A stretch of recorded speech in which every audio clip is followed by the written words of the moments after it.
ಸ್ವಾಮಿ ಶರಣಂ. ಸ್ವಾಮಿಯೇ ಶರಣಮಯ್ಯಪ್ಪ. ನವೆಂಬರ್ 16 ಸಂಜೆ ಶಬರಿಮಲೆಯ ಸನ್ನಿಧಾನವನ್ನು ತೆರೆದು ಈಗ ಸರಿಸುಮಾರು 10 ದಿನಗಳಾಗಿದೆ ಸ್ವಾಮಿ. ಈ 10 ದಿನಗಳಲ್ಲಿ ಸರಿಸುಮಾರು ದಿನಕ್ಕೆ 70,000 ಅಂತ ಅಂದಾಜಿಟ್ಕೊಂಡ್ರೂ ಕೂಡ 7 ಲಕ್ಷಕ್ಕಿಂತ ಹೆಚ್ಚು ಭಕ್ತರು ಆ ಭಗವಂತ ಸ್ವಾಮಿ ಅಯ್ಯಪ್ಪನನ್ನು ಕಂಡು ಪುನೀತರಾಗಿದ್ದಾರೆ. ಆದರೆ ಈಗಲೂ ಕೂಡ ಸ್ವಾಮಿ ಅಯ್ಯಪ್ಪನ ಭಕ್ತರಲ್ಲಿ ಶಬರಿಮಲೆಯ ಯಾತ್ರೆಯ ಬಗ್ಗೆ ಮತ್ತು ಯಾತ್ರಾ ಮಾರ್ಗದ ಮಧ್ಯೆ ಮತ್ತು ಭಗವಂತನ ಸನ್ನಿಧಾನ ತೆರೆಯುವ ವೇಳೆಯ ಬಗ್ಗೆ, ತುಪ್ಪದ ಅಭಿಷೇಕದ ಬಗ್ಗೆ ಇನ್ನೂ 10 ಹಲವು ಪ್ರಶ್ನೆಗಳು ಅವರನ್ನು ಕಾಡ್ತಾ ಇದೆ. ಆ ಎಲ್ಲ ಪ್ರಶ್ನೆಗಳಿಗೆ ಈ ಒಂದು ವಿಡಿಯೋ ಉತ್ತರ ಆಗಬಹುದೆಂಬ ಭಾವನೆಯಿಂದ ಈ ವಿಡಿಯೋ ಮಾಡ್ತಾ ಇದ್ದೀವಿ ಸ್ವಾಮಿ. ಸ್ವಾಮಿ ಶರಣಂ. ತಪ್ಪದೆ ಏನಾದರೂ ತಪ್ಪಿದ್ದರೆ ತಿದ್ದಿ ತೀಡಿ, ಜೊತೆಗೆ ತಮಗೆ ಈ ಒಂದು ಮಾಹಿತಿ ಉಪಯುಕ್ತ ಎನಿಸಿದರೆ ತಪ್ಪದೆ ಶೇರ್ ಮಾಡಿ ಹಾಗೂ ನಿಮ್ಮ ಆಶೀರ್ವಾದವನ್ನು ನೀಡಿ. ನನಗಿಂತ ಕಿರಿಯವನು ಯಾರಿಲ್ಲ. TS ಕಣ್ಣನ್, ರಾಮನಗರ. ಸ್ವಾಮಿ ಶರಣಂ. ಶಬರಿಮಲೆಯ ಸನ್ನಿಧಾನವನ್ನು ತೆರೆಯುವ ಮತ್ತು ಮುಚ್ಚುವ ದಿನಾಂಕಗಳ ವಿವರವನ್ನು ಮತ್ತೊಮ್ಮೆ ಹೇಳ್ಬಿಡ್ತೀನಿ ಸ್ವಾಮಿ. 16/11/2025 ಸಂಜೆ ಸನ್ನಿಧಾನವನ್ನು ತೆರೆದಿದೆ. ಡಿಸೆಂಬರ್ 27 ಮಂಡಲ ಪೂಜೆಯನ್ನು ನಡೆಸಿ ಆ ಮಂಡಲ ಪೂಜೆಯ ನಂತರ ಆ ಹರಿವರಾಸನಂ ನಂತರ ಸನ್ನಿಧಾನವನ್ನು ಮುಚ್ಚುತ್ತಾರೆ. ಮತ್ತು ಡಿಸೆಂಬರ್ 30 ಸಂಜೆ 5 ಗಂಟೆಗೆ ಶಬರಿಮಲೆಯ ಸನ್ನಿಧಾನವನ್ನು ಮಕರ ಸಂಕ್ರಮಣ ಕಾಲಕ್ಕಾಗಿ ತೆರೆದು 19/1/2026 ಜನವರಿ ಆ ದಿನಾಂಕದವರೆಗೂ ಕೂಡ ಸತತವಾಗಿ ಸ್ವಾಮಿ ಅಯ್ಯಪ್ಪನ ಭಕ್ತರಿಗೆ ದರ್ಶನದ ಅವಕಾಶವಿರುತ್ತದೆ.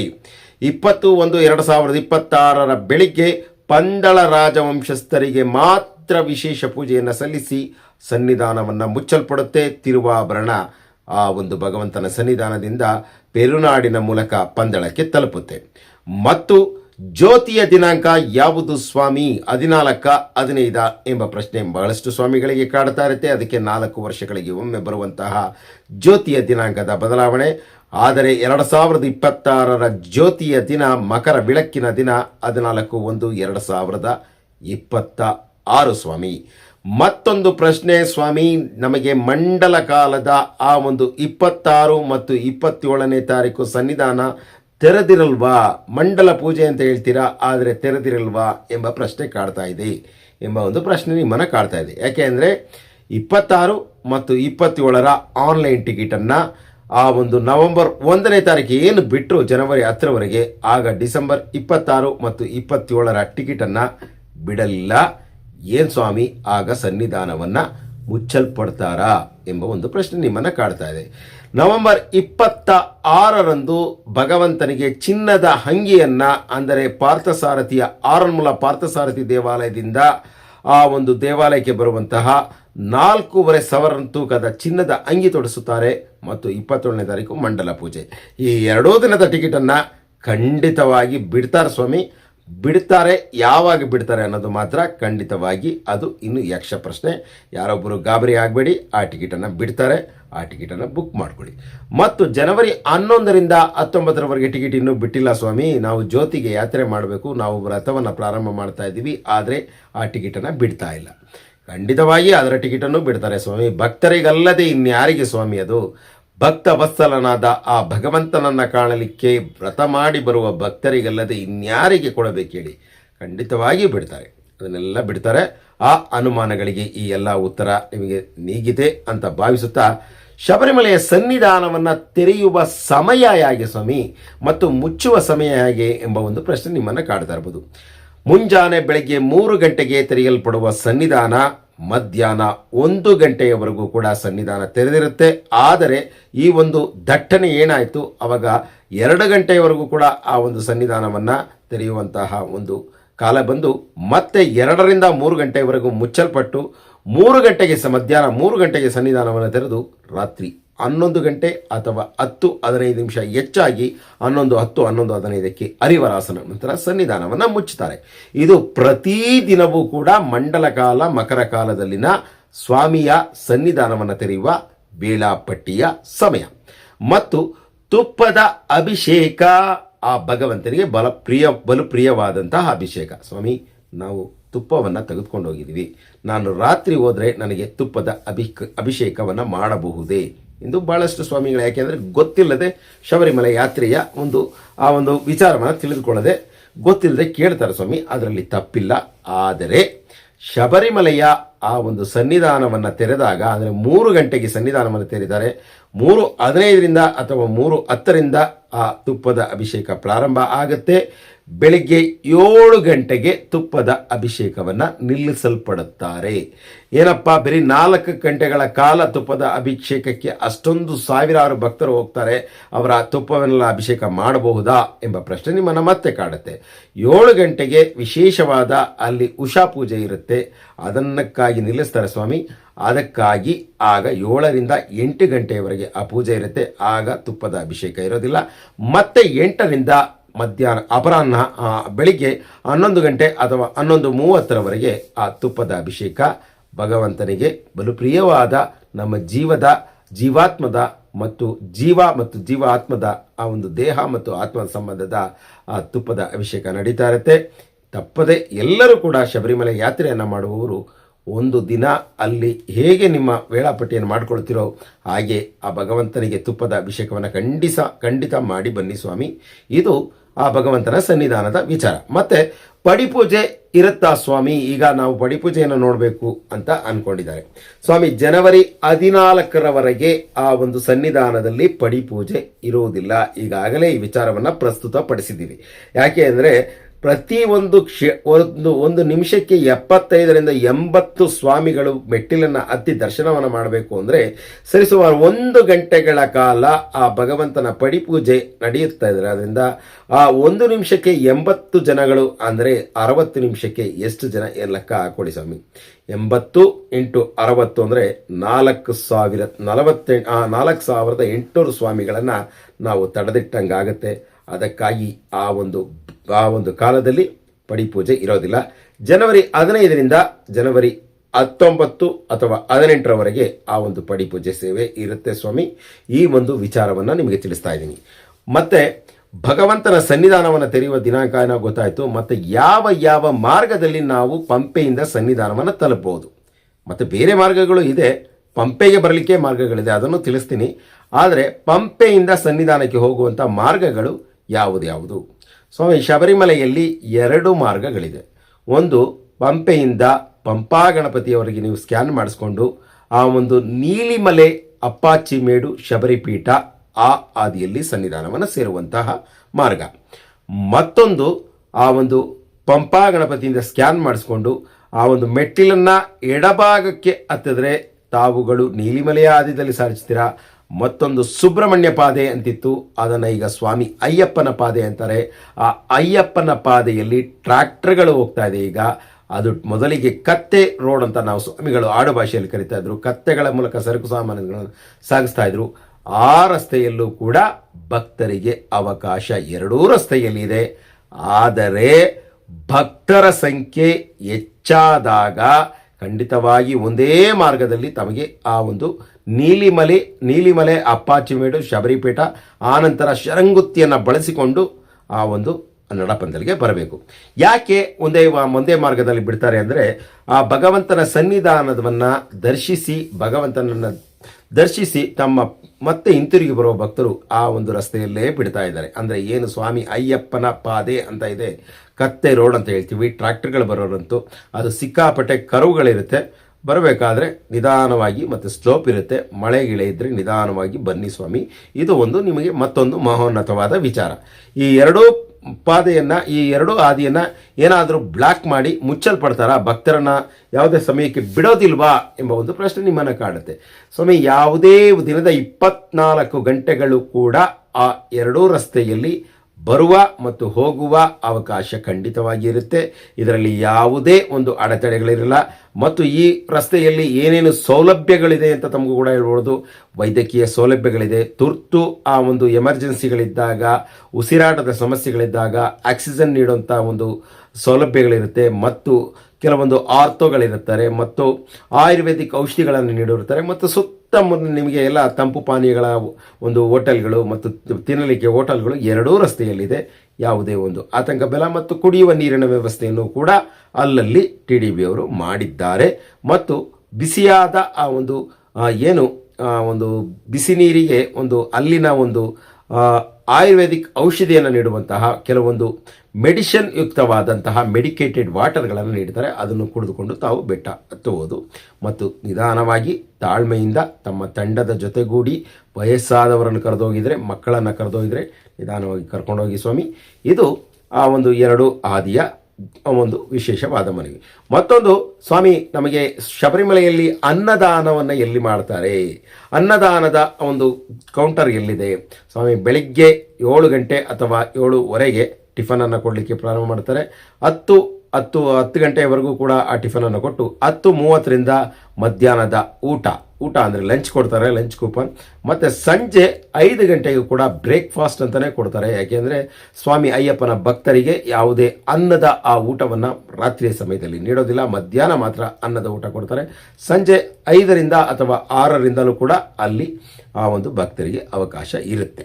ಮತ್ತು ಈ ವಿಚಾರದ ಜೊತೆಗೆ ಸ್ವಾಮಿ, ಅಲ್ಲಿ ಏನೇನನ್ನೆಲ್ಲ ನಾವು ನೋಡಬೇಕು ಶಬರಿಮಲೆ ಸನ್ನಿಧಾನದಲ್ಲಿ, ಭಗವಂತ ಶ್ರೀಧರ್ಮಶಾಸ್ತ್ರನನ್ನು ಕಂಡು ಪುನೀತರಾದ ನಂತರ ನಾವು ನಮ್ಮ ಇರುಮುಡಿಯನ್ನು ಬಿಚ್ಚಿಕೊಂಡು ಮನೆಗೆ ಬಂದ್ಬಿಡ್ಬೋದಾ, ಅಷ್ಟೇನಾ ಅಂತ ಕೇಳಿದ್ರೆ, ಅಲ್ಲಿ ಬಹುಮುಖ್ಯವಾಗಿ ಸ್ವಾಮಿ ಅಯ್ಯಪ್ಪನ ದಿವ್ಯ ಶಕ್ತಿಯ ಮತ್ತೊಂದು ಕೇಂದ್ರವಿದೆ. ಅದುವೇ ಮಣಿಮಂಟಪ. ಮಣಿಮಂಟಪದಲ್ಲಿ ಆ ಸ್ವಾಮಿ ಅಯ್ಯಪ್ಪನ ಆ ಕಲಿಗಾಲದಲ್ಲಿ ಅವತಾರವೆತ್ತಿದ ಆರ್ಯ ಕೇರಳವರ್ಮನ್ನ ಜೀವ ಸಮಾಧಿ ಅಂತ ನಾವು ಅದನ್ನು ಅಲ್ಲಿ ಪೂಜಿಸ್ತಾರೆ. ಆ ಮಕರ ಕಾಲದಲ್ಲಿ ಮಾತ್ರ ಆ ಜೀವ ಸಮಾಧಿಯಿಂದ ಹೊರಬಂದು ಭಕ್ತರಿಗೆ ದರ್ಶನವನ್ನು ನೀಡುತ್ತಾರೆ ಮತ್ತು ಭಕ್ತರ ಕೋರಿಕೆಗಳನ್ನು ಮನ್ನಿಸ್ತಾರೆ ಅಂತ ಅಲ್ಲಿನ ಮಣಿಮಂಟಪದ ಜೀವಶಕ್ತಿ ಇದೆ. ಆ ನಂತರ ಮಾಳಿಗೆ ಭರತಮ್ಮನ ಸನ್ನಿಧಾನದಿದೆ, ನವಗ್ರಹಗಳ ಆರಾಧನೆ ಮಾಡುವಂಥದ್ದಿದೆ, ನಾಗರಾಜರದಿದೆ. ಇವೆಲ್ಲವನ್ನು ನೋಡಿಕೊಂಡು ಅಲ್ಲಿನ ಕ್ಷೇತ್ರದಲ್ಲಿ ತಂಗಿದ್ದು ಅಲ್ಲಿನ ವಿಚಾರಗಳನ್ನು ಮಾತನಾಡಿ ಅಲ್ಲಿನ ವಿವರಗಳನ್ನು ತಿಳಿದುಕೊಂಡು ತಮ್ಮ ಮನೆಗೆ ಬನ್ನಿ ಸ್ವಾಮಿ. ಅದರ ಹೊರತಾಗಿ ತಾವು ಓದುವ ಪುಟ್ಟ ಬಂದುವ ಪುಟ್ಟ, ನಾವು ಶಬರಿಮಲೆ ಅಯ್ಯಪ್ಪನ ಕಂಡಾಯಿತು ಅನ್ನೋ ಕಾರ್ಯವನ್ನು ದಯವಿಟ್ಟು ಮಾಡಬೇಡಿ. ಇದು ನನ್ನ ಕಳಕಳಿಯ ಮನವಿ. ಮತ್ತು ಈ ದೊಡ್ಡ ಪಾದದ ಹಾದಿಯಲ್ಲಿ ಶಬರಿಮಲೆ ಯಾತ್ರೆಯನ್ನು ಮಾಡುವ ಯಾತ್ರಾರ್ಥಿಗಳಲ್ಲಿ ಬಲು ಪ್ರಶ್ನೆಗಳು ಇರುತ್ತೆ. ಅದು ಏನಪ್ಪ ಅಂದರೆ, ಸ್ವಾಮಿ ದೊಡ್ಡ ಪಾದದ ಹಾದಿ ಯಾವಾಗ ತೆರೆಯುತ್ತೆ ಅಂತ ಬಹಳಷ್ಟು ಸ್ವಾಮಿಗಳು ನವೆಂಬರ್ ಅಥವಾ ಅಕ್ಟೋಬರ್ ಕೊನೆಯ ಭಾಗದಿಂದಲೇ ಪ್ರಶ್ನೆಗಳನ್ನು ಕೇಳ್ತಾ ಇದ್ರು. ಆದರೆ ಈಗ ನವೆಂಬರ್ 17ಕ್ಕೆ ದೊಡ್ಡ ಪಾದದ ಹಾದಿಯನ್ನು ತೆರೆದಾಯಿತು. ಆದರೆ ವಾಸ್ತವವಾಗಿ ತೆರೆಯಬೇಕಾದದ್ದು ಯಾವಾಗ ಎಂಬ ವಿಚಾರವನ್ನು ನಮಗೆ ತಿಳಿಸಿ, ಅದರ ನಂತರ ದೊಡ್ಡ ಪಾದದ ಆ ಸಮಯಗಳು ಏನಿದೆ, ಚೆಕ್ ಪೋಸ್ಟ್ಗಳು ಬರುತ್ತೆ, ಅದನ್ನು ತಿಳಿಸಿಬಿಡ್ತೀನಿ ಸ್ವಾಮಿ. ಏನಂದರೆ, ದೊಡ್ಡ ಪಾದದ ಹಾದಿ ಮೊದಲಿಗೆ ಮಕರ ಸಂಕ್ರಮಣ ಕಾಲಕ್ಕಾಗಿ ಮಾತ್ರ ತೆರೀತಾ ಇತ್ತು. ಆ ದೊಡ್ಡ ಪಾದದ ಹಾದಿ ಅನ್ನೋದು ಕಾಡಿನ ಹಾದಿ. ಕಾಡು ಯಾರ ನಿವಾಸ? ನಾವೆಲ್ಲ ಕಾಡಿನ ನಿವಾಸಿಗಳಂತೂ ಖಂಡಿತ ಅಲ್ಲ. ಅದರಲ್ಲೂ ಈಗ ನಾವು ನಗರೀಕರಣಕ್ಕೆ ನಮ್ಮನ್ನ ಜೀವನವನ್ನು ಒಕ್ಕೂಡಿಸ್ಕೊಂಡ್ಬಿಟ್ಟು ಗ್ರಾಮಗಳಲ್ಲೇ ಇರಲಿಕ್ಕೆ ಯೋಚನೆ ಮಾಡ್ತಾ ಇದ್ದೀವಿ. ಆದರೆ ಗ್ರಾಮವೂ ಕೂಡ ಬೆಳೆದು ಬಿಟ್ಟಿದೆ ಬಿಡಿ ಈಗ, ಆ ವಿಚಾರವನ್ನು ತಿಳಿಸುತ್ತಾ. ಆದರೆ ಕಾಡಿನಲ್ಲಿರುವಂತಹ ಆ ವನ್ಯಮೃಗಗಳ ತಾಣವಾದ ಆ ಕಾಡಲ್ಲಿ ಮಕರ ಸಂಕ್ರಮಣ ಕಾಲಕ್ಕಾಗಿ ಮಾತ್ರ ಆ ಸನ್ನಿಧಾನವನ್ನು ತೆರೀತಾ ಇತ್ತು. ಆದರೆ ದೊಡ್ಡ ಪಾದವನ್ನು ಸಾಂಪ್ರದಾಯಿಕವಾಗಿ ಭಕ್ತಿ ಪ್ರಧಾನಕವಾಗಿ ವ್ರತವನ್ನು ಆಚರಿಸುವ ಭಕ್ತಾದಿಗಳು ಮಕರ ಸಂಕ್ರಮಣ ಕಾಲದಲ್ಲಿ ಮಾತ್ರ ದೊಡ್ಡ ಪಾದದಲ್ಲಿ ಯಾತ್ರೆಯನ್ನು ಮಾಡಿದ್ರೆ ಅದು ಆ ಭಗವಂತನ ಉತ್ತರಕ್ಕೆ ನಾವು ಆ ಭಗವಂತ ಕೊಟ್ಟಂತಹ ಆ ತೀರ್ಮಾನಕ್ಕೆ ತಲೆಬಾಗಿಸಿ ನಡೆಯುತ್ತೇವೆ ಅಂತಾರೆ. ಆದರೆ ಈಗ ಏನೆಲ್ಲ ಆಗಿದೆ ಅಂದರೆ, ಸ್ವಾಮಿ ಶಬರಿಮಲೆ ಬದಲಾಯಿತು ಅಂದಂಗೆ ದೊಡ್ಡ ಪಾದದ ಹಾದಿಯೂ ಬದಲಾಗಿದೆ ಅಂತಾರೆ. ದೊಡ್ಡ ಪಾದದಲ್ಲಿ ಮೊದಲು ನಾವು ಕುಡುಗೋಲನ್ನು ಇಟ್ಕೊಂಡು ಮಚ್ಚನ್ನು ಇಟ್ಕೊಂಡು ರಸ್ತೆಯನ್ನು ಮಾಡ್ಕೊಂಡು ಹೋಗ್ತಾ ಇದ್ದೋ ಅಂತ ಎಲ್ಲ ಹೇಳ್ತಾ ಇದ್ದಾರೆ, ನಾವು ಕಂಡಿಲ್ಲ. ಆದರೆ ಈಗೆಲ್ಲ ಬದಲಾಗಿದೆ. ಉದ್ದಕ್ಕೂ ಹೋಟೆಲ್ಗಳಿದೆ, ವೆರಿಗಳಿದೆ. ಇದೆಲ್ಲ ಬದಲಾದಂತೆ TDB ಅವರು ಕೂಡ ಬದಲಾಗಿ ನವೆಂಬರ್ 17ಕ್ಕೆ ಆ ದೊಡ್ಡ ಪಾದದ ಹಾದಿಯನ್ನು ತೆರೆದು ಎಲ್ಲವನ್ನ ವ್ಯವಹಾರೀಕರಣ ಮಾಡಿಬಿಟ್ರಾ ಅನ್ನೋ ಪ್ರಶ್ನೆಯೂ ಕಾಡ್ತಾ ಇರಬೇಕಾದ್ರೆ, ಸಾಂಪ್ರದಾಯಿಕವಾಗಿ ವ್ರತವನ್ನು ಮಾಡಿ ಭಕ್ತರು ತೆರಳಬೇಕಾದ್ರೆ ಆ ಮಕರ ಸಂಕ್ರಮಣ ಕಾಲಕ್ಕಾಗಿ ಸನ್ನಿಧಾನ ಯಾಕೆ ತೆರೆಯುತ್ತಾರೆ, ಆಗ ಮಾತ್ರ ದೊಡ್ಡ ಪಾದದ ಹಾದಿಯಲ್ಲಿ ಸಂಚರಿಸಿ ಅನ್ನೋ ಮನವಿಯನ್ನು ಮಾಡುತ್ತಾ, ಈಗ ಹೋಗೋರಿಗೆ ನಾನೇನು ಬೇಡ ಅಂತ ಇಲ್ಲ ಸ್ವಾಮಿ, ಆದರೆ ಅದು ವಾಸ್ತವವಲ್ಲ. ಅದು ದೊಡ್ಡ ಪಾದದ ಹಾದಿಯನ್ನು ಬಾಯ್ಕಟ್ಟು ಪೂಜೆಯನ್ನು ಮಾಡಿದ ನಂತರವೇ ತೆರೀತಾ ಇದ್ರು. ಯಾವಾಗ ಬಾಯ್ಕಟ್ಟು ಪೂಜೆ ಮಾಡ್ತಾ ಇದ್ರು? ಮಂಡಲ ಪೂಜೆ ಆಗಿ 3 ದಿನ ಸನ್ನಿಧಾನ ಮುಚ್ಚಿರುತ್ತೆ. ಆಗ ಬಾಯ್ಕಟ್ಟನ್ನು ಪೂಜೆ ಮಾಡಿ ಸ್ವಾಮಿ ಅಯ್ಯಪ್ಪನನ್ನು ನಮಿಸಿ ಸ್ವಾಮಿ ಅಯ್ಯಪ್ಪನ ಅನುಮತಿಯನ್ನು ಪಡೆದು ಅಲ್ಲಿನ ವನ್ಯಮೃಗಗಳಿಗೆ ಆ ಪೂಜೆಯನ್ನು ಸಲ್ಲಿಸಿ ಸ್ವಾಮಿಗಳೇ, ನಿಮ್ಮ ಒಂದು ಕಾಡಿನಲ್ಲಿ ಆ ಸ್ವಾಮಿ ಅಯ್ಯಪ್ಪನ ಭಕ್ತರು ಬರ್ತಾ ಇದ್ದಾರೆ. ತಾವುಗಳು ದಯಮಾಡಿ ನಿಮ್ಮ ಒಂದು ಸ್ವೇಚ್ಛಾಚಾರವನ್ನು, ನಿಮ್ಮ ಸ್ವಾತಂತ್ರ್ಯವನ್ನು ಕಿತ್ಕೊಳ್ತಾ ಇದ್ದೀವಿ, ಆ ಸ್ವಾತಂತ್ರ್ಯಕ್ಕೆ ಧಕ್ಕೆ ತರ್ತಾ ಇದ್ದೀವಿ, ಕ್ಷಮಿಸಿ ಅಂತ ಬೇಡ್ಕೊಂಡು ಆ ಪೂಜೆಯನ್ನು ನೀಡಿ ಆ 15 ದಿನಗಳ ಕಾಲ ಆ ಪ್ರಾಣಿಗಳಿಗೆ ಅವರ ನಿವಾಸವನ್ನು ನಾವು ಅವರ ಕೃಪೆಯಿಂದ ಪಡೆದು ನಾವು ಬಾಡಿಗೆದಾರರಾಗಿ ಆ ಒಂದು ಸ್ವಾಮಿ ಅಯ್ಯಪ್ಪನನ್ನು ಕಾಣಲಿಕ್ಕೆ ಸ್ವಾಮಿ ಅಯ್ಯಪ್ಪ ಸಂಚರಿಸಿದಂಥ ದೊಡ್ಡ ಮಾರ್ಗದಲ್ಲಿ ನಡೀತೀವಿ. ಅದನ್ನು ಗಮನದಲ್ಲಿ ಇಟ್ಕೊಳ್ಳಿ ಸ್ವಾಮಿ. ಅದಕ್ಕಾಗಿ ಆ ಒಂದು ಕಾಲಘಟ್ಟದಲ್ಲಿ ಮಾತ್ರ ನಡೀಬೇಕು. ನಾವು ಈಗೆಲ್ಲ ಹೋಗ್ತಾ ಇದ್ದೀವಿ ಅಂದರೆ ನಾವು ಕೂಡ ಹೋಗ್ತಾ ಇದ್ದೀವಿ ಅನ್ನೋ ಒಂದು ಮಟ್ಟಿಗೆ ಶಬರಿಮಲೆ ಬಂದಿದೆ. ಈಗ ಆ ಒಂದು ದೊಡ್ಡ ಪಾದದ ಹಾದಿಯ ಸಮಯವನ್ನು ತಿಳಿಸ್ಬಿಡ್ತೀನಿ ಸ್ವಾಮಿ. ದೊಡ್ಡ ಪಾದದ ಹಾದಿ ಎರಿಮೇಲಿಯಿಂದ ಆ ಒಂದು ಶಬರಿಮಲೆಯ ಪಂಪಾವರೆಗೂ ಬರುವಂತಹ ದೊಡ್ಡ ಪಾದದ ಹಾದಿ ಅಂತಾರೆ. ಆದರೆ ಪಂಪೆಯಿಂದ ಪೇರೂರು ತೋಡುವರೆಗೂ ಕೂಡ ರಸ್ತೆಯ ಸೌಕರ್ಯ ಇದೆ. ಆ ಪೇರೂರು ತೋಡಲ್ಲಿ ಪುರಿಯನ್ನು ಹಾಕಿ ಅಲ್ಲಿಂದ ಆ ಬಾಲಭದ್ರ ಸ್ವಾಮಿಗೆ, ಅಂದರೆ ಅಲ್ಲಿ ಒಂದು ಮುರುಗನ ದೇವಸ್ಥಾನ ಇದೆ, ಆ ಬಾಲಭದ್ರ ಅಲ್ಲ ಮುರುಗನ ದೇವಸ್ಥಾನಕ್ಕೆಲ್ಲ ಕೈ ಮುಗಿದು ಕೋಯಿಕಾವ್ ಚೆಕ್ ಪೋಸ್ಟ್, ಅದು ಮೊದಲ ಚೆಕ್ ಪೋಸ್ಟ್. ಆ ಚೆಕ್ ಪೋಸ್ಟ್ನಲ್ಲಿ ಬೆಳಿಗ್ಗೆ 6ರಿಂದ ಸಂಜೆ 5 ಗಂಟೆಯವರೆಗೆ ಭಕ್ತರಿಗೆ ಅವಕಾಶವನ್ನು ನೀಡ್ತಾರೆ. ಅದು ಕಾಳಗಟ್ಟಿ ಮತ್ತು ಅಳದಾವರೆಗೆ, ಕಾಳಗಟ್ಟಿ ಅಳದಾವರೆಗೂ 1 ಕಿಲೋಮೀಟರ್ ವ್ಯತ್ಯಾಸ ಇರೋದಷ್ಟೇ, ಜಾಸ್ತಿ ಏನೋದಿರಲಿಲ್ಲ. ಸಾಮಾನ್ಯವಾಗಿ ಅಳದಾವರೆಗೂ ಕೂಡ ತಾವು ತೆರಳಬಹುದು. ಈ 6 ಗಂಟೆಯವರೆಗೆ, 6ರಿಂದ ಸಂಜೆ 5 ಗಂಟೆವರೆಗೂ ನಿಮ್ಮನ್ನು ಕೋಯಿಕಾವ್ ಚೆಕ್ ಪೋಸ್ಟ್ನಲ್ಲಿ ಬಿಡ್ತಾರೆ. ಆದರೆ ವಿಶೇಷವಾದ ಸಂದರ್ಭಗಳಲ್ಲಿ ಅಲ್ಲಿ ಯಾವುದೇ ವನ್ಯಮೃಗಗಳ ಆ ಒಂದು ಸಂಚಾರವಿಲ್ಲದ ಸ್ಥಳವಾದ್ದರಿಂದ ನಿಮಗೆ ರಾತ್ರಿ ಇಡನು ಕೂಡ ಆ ಅಳದವರೆಗೂ ಬಿಡಲೂಬಹುದು, ಬಿಡಲೇ ಇರಬಹುದು. ಆದರೆ ಇರುವ ವೇಳಾಪಟ್ಟಿ 6ರಿಂದ 5 ಗಂಟೆ, ಬೆಳಗ್ಗೆ 6ರಿಂದ 5 ಗಂಟೆ ಕೋಯಿಕಾವ್ ಚೆಕ್ ಪೋಸ್ಟ್. ಮತ್ತು ಅಳದ ನದಿಯನ್ನು, ಆ ಅಳದ ಚೆಕ್ ಪೋಸ್ಟನ್ನು ದಾಟುವಂತಹ ಮತ್ತೊಂದು ಚೆಕ್ ಪೋಸ್ಟ್ ಬೆಳಿಗ್ಗೆ 7ರಿಂದ ಮಧ್ಯಾಹ್ನ 2 ಗಂಟೆ 30 ನಿಮಿಷದವರೆಗೆ ಆ ಅಳದ ನದಿ, ಕಲ್ಲಿಡುಕೊಂಡ್ರಂ ಮತ್ತೆ ಆ ಒಂದು ಮುಕ್ಕುಳಿಯವರೆಗೆ. ಮುಕ್ಕುಳಿಯ ಒಂದು ಚೆಕ್ ಪೋಸ್ಟ್ನ ಸಮಯ ಬೆಳಗ್ಗೆ 7ರಿಂದ ಮಧ್ಯಾಹ್ನ 3 ಗಂಟೆಯವರೆಗೆ. ಈ ಚೆಕ್ ಪೋಸ್ಟನ್ನು ದಾಟಿದ ನಂತರ ತಾವು ಕರಿಮಲೆಯ ಆ ಒಂದು ಪ್ರಾಂತ್ಯಕ್ಕೆ ತೆರಳುತ್ತೀರಾ. ಕರಿಮಲೆಯ ಆ ಒಂದು ಆದಿಭಾಗ ಕರಿವಲ ತೋಡಲ್ಲೂ ಕೂಡ ಮತ್ತೊಂದು ಚೆಕ್ ಪೋಸ್ಟ್ ಇದೆ. ಸಂಜೆ 6ರ ನಂತರ ಖಂಡಿತವಾಗಿ ನಿಮ್ಮನ್ನು ಹತ್ತಲಿಕ್ಕೂ ಬಿಡೋದಿಲ್ಲ, ಇಳಿಯೋದಕ್ಕೂ ಬಿಡೋದಿಲ್ಲ. ಅದು ಫಾರೆಸ್ಟ್ ಡಿಪಾರ್ಟ್ಮೆಂಟ್, ಅಲ್ಲಿ ಆನೆಗಳು ಓಡಾಡುವಂಥದ್ದು. ಆದ್ದರಿಂದ ಸಾವಧಾನ ಚಿತ್ತದಿಂದ 2 ದಿನ ತಗೊಳ್ಳಿ, 3 ದಿನ ತಗೊಳ್ಳಿ. ಆ ದೊಡ್ಡ ಪಾದದ ಪ್ರಮುಖ ವಿಚಾರಗಳನ್ನು ಅರಿತುಕೊಂಡು ಅಲ್ಲಿ ಭಜನೆಗಳನ್ನು ಮಾಡುತ್ತಾ, ಅಲ್ಲಿ ಆ ನಾಮಸ್ಮರಣೆಯನ್ನು ಮಾಡುತ್ತಾ ಕಾಲ ತಳ್ತಾ ಇದ್ದಂತಹ ಕ್ಷಮಿಸಿ, ಆ ಒಂದು ಭಗವಂತನ ಯಾತ್ರೆ ಮಾಡುತ್ತಿದ್ದಂತಹ ಆ ಒಂದು ಕಾಲವನ್ನು ಈಗ ನಾವು ಕೇವಲ ಗುರುಸ್ವಾಮಿಗಳ ಬಾಯಲ್ಲಿ ಕೇಳುವಂತಹ ಪರಿಸ್ಥಿತಿಗೆ ಬಂದಿದ್ದೀವಿ. ಆದರೆ ಮುಂದೆ ಇನ್ನು ಏನೇನು ಬದಲಾವಣೆ ಮಾಡಿ ಶಬರಿಮಲೆ ಅನ್ನೋದು ಒಂದಿತ್ತು ಅನ್ನೋ ಒಂದು ಮಟ್ಟಿಗೆ ನಮ್ಮ ಶಬರಿಮಲೆ ಬಂದರೂ ಕೂಡ ತಪ್ಪಿಲ್ಲ. ಆ ತಪ್ಪಿಗೆ ಕಾರಣಕರ್ತರು ಒಂದೆಡೆ ಆಡಳಿತ ಅಥವಾ ಬೇರೆ ಅಂತ ಹೇಳಿದ್ರು, ನಮ್ಮೆಲ್ಲ ಸ್ವಾಮಿಗಳ ವ್ರತಾನುಷ್ಠಾನ ಇಲ್ಲದೆ 48 ದಿನಗಳ ಕಾಲ ವ್ರತ ಇಲ್ಲದೆ ತತ್ಕಾಲ್ ವ್ರತವನ್ನು ಮಾಡಿ ಹೋಗ್ತಾ ಇರೋದು ಕೂಡ ಕಾರಣ ಅಂದರೆ ತಪ್ಪಾಗಲ್ಲ. ಸ್ವಾಮಿ ಶರಣಂ. ಇದು ದೊಡ್ಡ ಪಾದದ ಹಾದಿ. ಮತ್ತೊಂದು ಮಾರ್ಗ ಶಬರಿಮಲೆಯ ಸನ್ನಿಧಾನವನ್ನು ಸೇರಲಿಕ್ಕಿದೆ. ಅದು ಕುಮಳಿ ವಂಡಿಪೆರಿಯಾರ್ ಸತ್ರಂ. ವಂಡಿಪೆರಿಯಾರ್ ಮೂಲಕ ಖಂಡಿತವಾಗಿ ನಿಮಗೆ ಪುಲ್ಮೇಡ್ ಮಾರ್ಗದಲ್ಲಿ ಒಳಗೆ ಬಿಡೋದಿಲ್ಲ. ಸತ್ರಂಗೆ ಬರಬೇಕು. ಸತ್ರಂನಿಂದ 14 ಕಿಲೋಮೀಟರ್ ದೂರದ ಕಾಡಿನ ಬಳು ಕಠಿಣವಾದಂತಹ ರಸ್ತೆ ಅಂತಾನೆ ಹೇಳಬೇಕು. ಇದಕ್ಕೆ ತಾವುಗಳು ಪುಲ್ಮೇಡ್ ರಸ್ತೆಯನ್ನು ನೋಡಿ, ಪುಲ್ಮೇಡ್ ವಿಡಿಯೋವನ್ನು ನೋಡಿ, ಆಹಾ ಎಂಥ ಅತ್ಯದ್ಭುತವಾದ ನಯನ ಮನೋಹರವಾದ ದೃಶ್ಯ. ಅಲ್ಲಿ ಒಂಥರ ಡಾರ್ಜಿಲಿಂಗ್ ಇದ್ದಂಗಿದೆ, ಯಾವುದೋ ಒಂದು ಹಿಲ್ ಸ್ಟೇಷನ್ಗೆ ಹೋದಂಗಿದೆ ಸ್ವಾಮಿ. ಖಂಡಿತವಾಗಿ ನಾವು ಪುಲ್ಮೇಡ್ನಲ್ಲಿ ಯಾತ್ರೆ ಮಾಡಬೇಕು ಅನ್ನೋ ಒಂದು ಭಾವನೆ ನಿಮಗೆ ಬರಬಹುದು. ಅದಕ್ಕೆ ಆ ದೃಶ್ಯಗಳು ಕೂಡ ಸಾಕಾರ ಆಗೇ ಕೊಡುತ್ತೆ. ಆದರೆ ಪುಲ್ಮೇಡ್ನಲ್ಲಿ ನಿಮಗೆ ಒಂದೇ ಒಂದು ಸ್ಲಾಟ್ನಲ್ಲಿ, ಒಂದೇ ಒಂದು ಶಾಟ್ನಲ್ಲಿ ನಾವು ಹೋದರೆ ಖಂಡಿತವಾಗಿ ಸನ್ನಿಧಾನವನ್ನು ಸೇರುವಂತಹ ದೈಹಿಕ ಸಮರ್ಥ್ಯ ಇರೋರು ಮಾತ್ರ. ಅಲ್ಲಿ ಕಠಿಣವಾದ ಇಳಿಜಾರದಂತಹ ಪ್ರದೇಶಗಳು ಇರುತ್ತೆ. ಪುಲ್ಮೇಡ್ ಅಂದರೆ ಸತ್ರಂ ಬಿಟ್ರೆ ಪುಲ್ಮೇಡ್ ಬಿಟ್ರೆ ಪಂಪ. ಆ ಪುಲ್ಮೇಡ್ ಅಂದರೆ ಹುಲ್ಲುಗಾವಲು ಏನಿರುತ್ತೆ ಅಲ್ಲಿ ನಯನಮನವಾಗಿರುತ್ತೆ. ಅಲ್ಲಿಂದ ನೀವು ಸ್ಲೋಪ್ನಲ್ಲೇ ಇಳಿಬೇಕು. ಆ ಇಳಿಬೇಕಾದ್ರೆ ಎಲ್ಲೂ ಕೂಡ ತಂಗುವಂತಿಲ್ಲ. ನೀವು ಪ್ರಾರಂಭಿಸಿದರೆ ಸನ್ನಿಧಾನದವರೆಗೂ ಕೂಡ ನಡ್ಕೊಂಡು ಹೋಗ್ತಾನೆ ಇರಬೇಕು. ನನಗೆ ಸುಸ್ತಾಗಿದೆ ಸ್ವಾಮಿ, ನಾನು ಕೂತ್ಕೊಳ್ತೀನಿ, ಅದಕ್ಕೆ ಅವಕಾಶ ಖಂಡಿತ ಇಲ್ಲ. ಕೆಲವೆಡೆ ನೀರನ್ನು ಕೊಡ್ತಾ ಇದ್ದಾರೆ ಈಗಲೂ ಕೂಡ. ಆದರೆ ಮೊದಲಿಗೆ ಆ ನೀರು ಇರ್ತಾ ಇರಲಿಲ್ಲ. ಪುಲ್ಮೇಡ್ನಲ್ಲಿ ಒಂದು ಬ್ಯಾರಲಲ್ಲಿ ನೀರಿಟ್ಟಿದ್ದಾರೆ, ಆ ನೀರನ್ನು ಕುಡಿಯಬಹುದು. ಜೊತೆಗೆ ಯಾವುದೇ ಒಂದು ನಿಮಗೆ ತಿಂಡಿ ತಿನಿಸುಗಳನ್ನು ನಿಮ್ಮ ಒಂದು ಬ್ಯಾಗ್ಗಳಲ್ಲಿ ತೆಗೆದುಕೊಂಡು ಹೋಗ್ಲಿಕ್ಕೂ ಕೂಡ ಅವಕಾಶವನ್ನು ನೀಡೋದಿಲ್ಲ. ಕ್ಯಾರಿ ಬ್ಯಾಗ್ಗಳನ್ನು ನೀಡೋದಕ್ಕೆ ಅವಕಾಶ ಇಲ್ಲ. ನಿಮ್ಮ ಸಾಮರ್ಥ್ಯ, ದೈಹಿಕ ಸಾಮರ್ಥ್ಯ ಇದ್ದು ಆ ಕಾಡಿನ ಆ ಒಂದು ದೊಡ್ಡ ಪಾದಕ್ಕಿಂತ ಬಲು ಕಠಿಣ ಅಂತಲೇ ಹೇಳಬೇಕು. ಯಾಕೆಂದರೆ ದೊಡ್ಡ ಪಾದದಲ್ಲಿ ಸರಿಸುಮಾರು 30 ಅಥವಾ 35 ಕಿಲೋಮೀಟರ್ ಅಂತ ಹೀಗಿರ್ಬೋದು. ಆದರೆ ಇದು ಕೇವಲ 14 ಕಿಲೋಮೀಟರ್ ಅಂದರೆ ನೀವು ಒಂದು ಸಾರಿ ನಿರ್ಧಾರ ತಗೊಂಡ್ರೆ ಅದು ನಿರ್ಧಾರದಿಂದ ವಾಪಸ್ ಬರಲಿಕ್ಕೆ ಸಾಧ್ಯ ಇಲ್ಲ. ನೇರವಾಗಿ ಸನ್ನಿಧಾನಕ್ಕೆ ಹೋಗಲೇಬೇಕು. ನಮಗೆ ಉಸಿರಾಡಕ್ಕೆ ತೊಂದರೆ ಆಗ್ತಾ ಇದೆ ಸ್ವಾಮಿ, ನನಗೆ ಹುಷಾರಿಲ್ಲ, ನನಗೆ BP ಇದೆ, ಶುಗರ್ ಇದೆ, ನೋ ಎಕ್ಸ್ಕ್ಯೂಸಸ್ ಇನ್ ಪುಲಿಮೇಡು ಸ್ವಾಮಿ. ಅದಕ್ಕೆ ಯಾವುದೇ ಒಂದು ಪರಿಹಾರ ಇರೋದಿಲ್ಲ. ನಿಮಗೆ ದೊಡ್ಡ ಪಾದದಲ್ಲಿ ಬೇಕಾದರೆ ನೀವು ನಾನು ಕಾಳಗಟ್ಟಿ ಗಂಟ ನಡ್ಕೊಂಡೋದೆ ಸ್ವಾಮಿ, ನನಗೆ ಇನ್ನು ಮುಂದೆ ನಡೆಯೋಕ್ಕಾಗಲ್ಲ ಅಂದರೆ ಅಲ್ಲಿಂದ ವೆಹಿಕಲ್ ಸೌಕರ್ಯ ಪಡ್ಕೊಂಡು ನೀವು ಪಂಪೆಗೆ ಹೋಗ್ಬೋದು. ಅಥವಾ ಕಾಳಗಟ್ಟಿ ಬಿಟ್ಟರೆ ನೀವು ಅಳದಾವರೆಗೂ ನಡ್ಕೊಂಡು ಹೋದ್ರಿ, ಮುಕ್ಕುಳಿವರೆಗೂ ಹೋದ್ರಿ ಕೂಡ ಅಲ್ಲೂ ಕೂಡ ನಿಮಗೊಂದು ಅವಕಾಶ ಇದೆ. ಆ ಮುಕ್ಕುಳಿಯನ್ನು ಬಿಟ್ಟರೆ ನೀವು ನೇರವಾಗಿ ನೀವು ಕೂಡ ಅಲ್ಲೂ ಕೂಡ ಯಾವುದೇ ಬೇರೆ ವ್ಯವಸ್ಥೆ ಇರೋದಿಲ್ಲ. ಅಲ್ಲಿ 2-3 ಕಡೆ ನಿಮಗೆ ಒಂದು ಪರ್ಯಾಯ ವ್ಯವಸ್ಥೆಯನ್ನು ಕಂಡುಕೊಳ್ಳಿಕ್ಕೆ ಅವಕಾಶ ಇರುತ್ತೆ.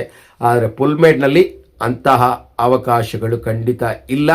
ಅದು ಸುಲಭದ ಮಾರ್ಗ ಅಂತ ತಾವೇನಾದರೂ ವಿಡಿಯೋ ನೋಡಿಕೊಂಡು ಪ್ರಯತ್ನ ಪಟ್ಟು ಹೋಗ್ತೀನಿ, ನನ್ನ ಕೈಯಲ್ಲಿ ಸುಸ್ತಾದರೂ ಪರವಾಗಿಲ್ಲ ಅನ್ನೋ ಒಂದು ಭಾವನೆಯನ್ನು ಬಿಟ್ಬಿಡಿ. ನಿಮ್ಮ ಕೈಯಲ್ಲಿ ಸಾಮರ್ಥ್ಯ ಇದ್ದಾಗ ಮಾತ್ರ ಯಾವುದೇ ಒಂದು ಅಡೆತಡೆ ಇಲ್ಲದೆ ನಾನ್ ಸ್ಟಾಪಲ್ಲಿ ನೀರನ್ನು ಕುಡಿದುಕೊಂಡು ನಾನು ಸನ್ನಿಧಾನವನ್ನು ಸೇರ್ತೀನಿ ಅಂದರೆ ಆ ಒಂದು ಪುಲ್ಮೇಡ್ ಮಾರ್ಗವನ್ನು ಆಯ್ಕೊಳ್ಳಿ. ಅದರ ಹೊರತಾಗಿ ಯಾರೊಬ್ಬರು ಪುಲ್ಮೇಡ್ ಮಾರ್ಗದಲ್ಲಿ ನಾನು ಸುಮ್ಮನೆ ಏನೋ ಒಂದು ಎಕ್ಸ್ಪೆರಿಮೆಂಟ್ ಮಾಡ್ತೀನಿ ಸ್ವಾಮಿ, ನನಗೆ ಅದರ ಆ ಒಂದು ಸ್ಥಳದ ಪರಿಚಯ ಹೇಗಿದೆ ಅನ್ನೋದನ್ನು ನೋಡೋಕೆ ಹೋಗ್ತೀನಿ ಅನ್ನೋ ಒಂದು ಪ್ರವಾಸಿ ಮನೋಭಾವವನ್ನು ಇಟ್ಕೊಂಡು ಯಾವುದೇ ಒಂದು ದೊಡ್ಡ ಪಾದದ ಹಾದಿಯಲ್ಲಾಗಲಿ ಅಥವಾ ಪುಲ್ಮೇಡ್ನಲ್ಲಾಗಲಿ ಅಥವಾ ಶಬರಿಮಲೆಯನ್ನಾಗಲಿ ದಯವಿಟ್ಟು ಪ್ರವಾಸಿ ತಾಣವನ್ನಾಗಿ ಅದನ್ನು ನೋಡಬೇಡಿ ಅನ್ನೋದು ಮತ್ತೊಮ್ಮೆ ಕಳಿಯ ಮನವಿ. ಇದು ನಿಮ್ಮ ಶಬರಿಮಲೆಯ ಆ ಒಂದು ವಿಚಾರಧಾರೆಯಲ್ಲಿ ಪುಲ್ಮೇಡು, ದೊಡ್ಡ ಪಾದದ ಮತ್ತು ಸನ್ನಿಧಾನವನ್ನು ತೆರೆಯುವ ಮತ್ತು ನಿಮಗೆ ಅಲ್ಲಿನ ಕೆಲವೊಂದು ವಿಚಾರಗಳನ್ನು ತಿಳಿಸುವ ಸಣ್ಣ ಪ್ರಯತ್ನ. ಇದರಲ್ಲಿ ಲೋಪ ದೋಷಗಳು ತಪ್ಪುಗಳು ಕಂಡು ಬಂದರೆ ದಯವಿಟ್ಟು ಕಾಮೆಂಟ್ ಮಾಡಿ ಸ್ವಾಮಿ, ಇದನ್ನು ಹೀಗೆ ಹೇಳಬೇಕಾಗಿತ್ತು ಅಂದರೆ ಖಂಡಿತವಾಗಿ ಸ್ವಾಗತಾರ್ಹವಾಗಿ ಸ್ವೀಕರಿಸ್ತೀವಿ. ಅದನ್ನು ನಾವು ಮುಂದಿನ ಒಂದು ವಿಡಿಯೋಗಳಲ್ಲೂ ಪ್ರಸ್ತಾಪ ಪಡಿಸ್ತೀವಿ ಸ್ವಾಮಿ ಎಂದು ತಿಳಿಸುತ್ತಾ, ನನಗಿಂತ ಕಿರಿಯವನು ಯಾರಿಲ್ಲ, TS ಕಣ್ಣನ್, ರಾಮನಗರ. ಸ್ವಾಮಿ ಶರಣಂ. ಇದಾಗಿತ್ತು ಶಬರಿಮಲೆಯ ಯಾತ್ರಿಕರಿಗೆ ಬಲು ಮುಖ್ಯವಾದಂತಹ ಕೆಲವೊಂದು ವಿಚಾರಧಾರೆಗಳನ್ನು ಹಂಚಿಕೊಳ್ಳುವಂತಹ ಸಣ್ಣ ಪ್ರಯತ್ನ. ತಪ್ಪಿದ್ದಲ್ಲಿ ತಿದ್ದಿ ತಿಳಿ. ನನಗಿಂತ ಕಿರಿಯವನು ಯಾರಿಲ್ಲ, TS ಕಣ್ಣನ್, ರಾಮನಗರ. ಸ್ವಾಮಿ ಶರಣಂ. ಸ್ವಾಮಿಯೇ ಶರಣಮಯ್ಯಪ್ಪ. ಶಬರಿಮಲೆ ಯಾತ್ರೆ ಎಂದರೆ ಒಂದು ಮಂಡಲ ಕಾಲ ವ್ರತ. ಆ ವ್ರತ 48 ದಿನಗಳ ಕಾಲ ಮಾಡಿ ತಮ್ಮ ಜೀವನದಲ್ಲಿನ ಕೆಲವೊಂದು ಮಾರ್ಪಾಡುಗಳನ್ನು ಮಾಡಿಕೊಂಡು ಸರಿಯಾದ ದಾರಿಯಲ್ಲಿ ನಡೆಸಲಿಕ್ಕೆ ಆ ಭಗವಂತ ಕೊಟ್ಟಿರುವಂತಹ ಅವರ ಮನ ಸಾಕಾರ ಮಾಡಿಸ್ಕೊಳ್ಳಿ ಸ್ವಾಮಿ. ಸ್ವಾಮಿ ಶರಣಂ. ಸ್ವಾಮಿಯೇ ಶರಣಮಯ್ಯಪ್ಪ.